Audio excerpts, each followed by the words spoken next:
Assalamualaikum warahmatullahi wabarakatuh. Pada video kali ini kita akan membahas tentang bentuk-bentuk pusat logistik berikat. Sebagaimana telah kita ketahui pada video sebelumnya bahwa pusat logistik berikat atau PLB adalah tempat penimbunan berikat untuk menimbun barang dengan disertai satu atau lebih kegiatan sederhana. Nah, pada PLB ada 8 bentuk kegiatan atau 8 bentuk PLB. Yaitu yang pertama PLB industri besar, PLB IKM, PLB hub kargo, PLB e-commerce, PLB barang jadi, PLB bahan pokok, PLB floating storage, dan PLB ekspor barang komoditas. Nah, marilah kita lihat satu persatu bentuk-bentuk PLB tersebut. Nah, yang pertama PLB industri besar. Nah, tujuan dari PLB industri besar ini adalah untuk mendukung atau mensupport industri. Perusahaan yang bisa mengajukan atau mendapatkan fasilitas PLB industri besar adalah perusahaan logistik dan industri. Barang-barang yang bisa ditimbun merupakan bahan baku, bahan penolong, dan barang modal. Asal barang bisa berasal dari luar negeri dengan mendapatkan penangguhan biaya masuk dan pajak dalam rangka impor. Bisa juga berasal dari dalam negeri dengan mendapatkan fasilitas PPN tidak dipungut. Nah, untuk keluarnya dapat bertujuan untuk dijual di dalam negeri maupun di luar daerah pemilihan atau diekspor. Kemudian jenis PLB kedua adalah PLB IKM. Nah, tujuan dari pendirian PLB IKM ini adalah untuk mensupport atau mendukung IKM, industri kecil dan menengah. Perusahaan yang bisa mengajukan adalah perusahaan logistik atau asosiasi pengusaha IKM.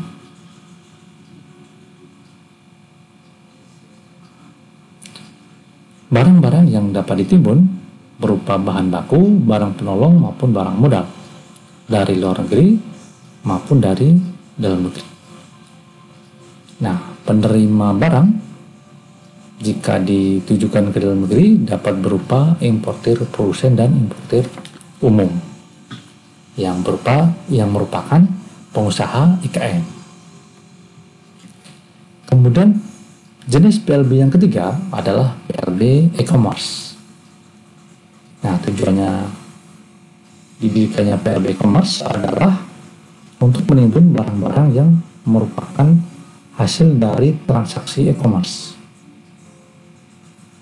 Yang bisa mengajukan PLB e-commerce adalah perusahaan e-commerce. Di sini seperti Lazada, Shopee, Alibaba, Amazon, dan sebagainya.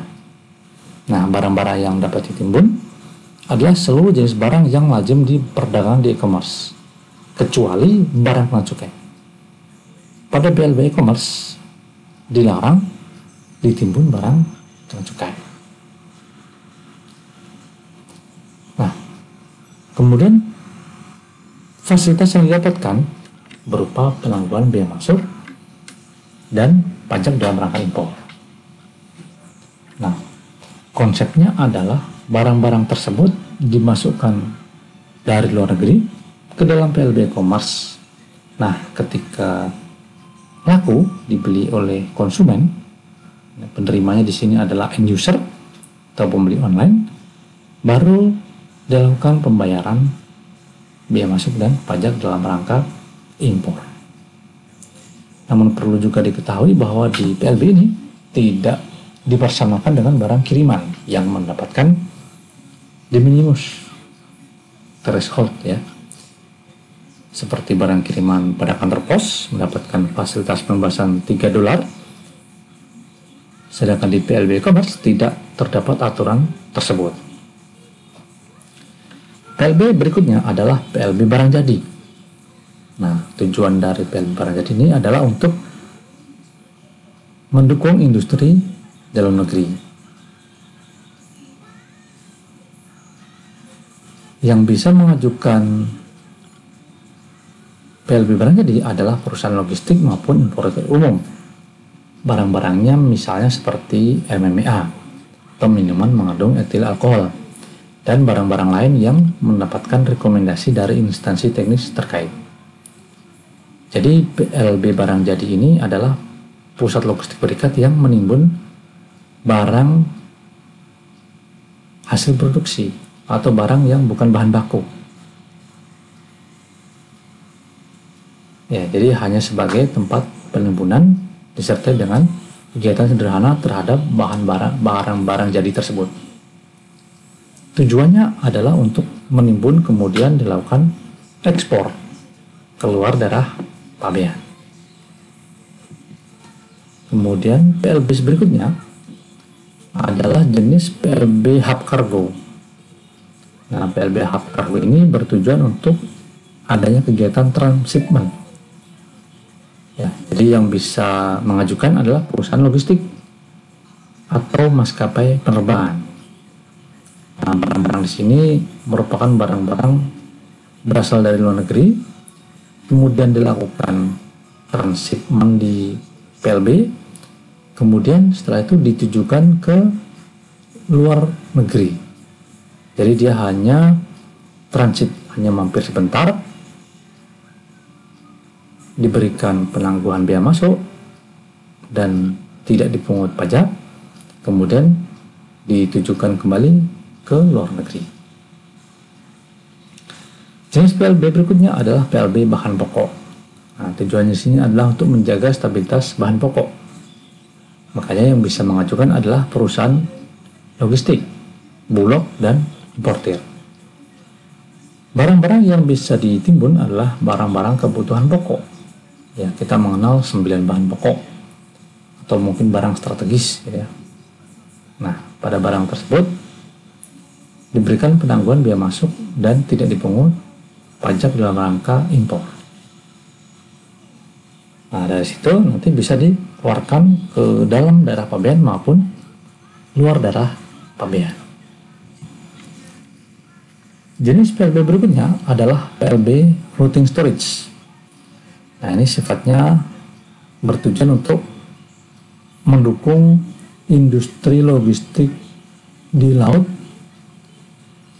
di mana dilakukan kegiatan penimbunan barang dan ship to ship atau dari kapal ke kapal yang lain. Barang-barang yang bisa ditimbun misalnya bahan bakar minyak ataupun gas ataupun sumber daya alam yang lain. Nah, barang-barang yang ditimbun di situ mendapatkan penangguhan biaya masuk dan tidak dipungut pajak. Ya. Tujuannya bisa diekspor maupun di dalam negeri. Dan yang terakhir, jenis PLB adalah PLB ekspor barang komoditas. Tujuannya di sini adalah untuk mendukung kegiatan ekspor. Barang-barang yang ditimbun barang khusus komoditas ekspor, ya. Misalnya timah, karet, kopi. Nah, barang-barang tersebut sebelum diekspor dapat ditimbun pada PLB tersebut. Kemudian dilakukan misalnya lelang atau penjualan atau penawaran ke luar negeri. Nah, baru setelah itu, setelah laku dilakukan penjualan atau pengiriman ke luar negeri.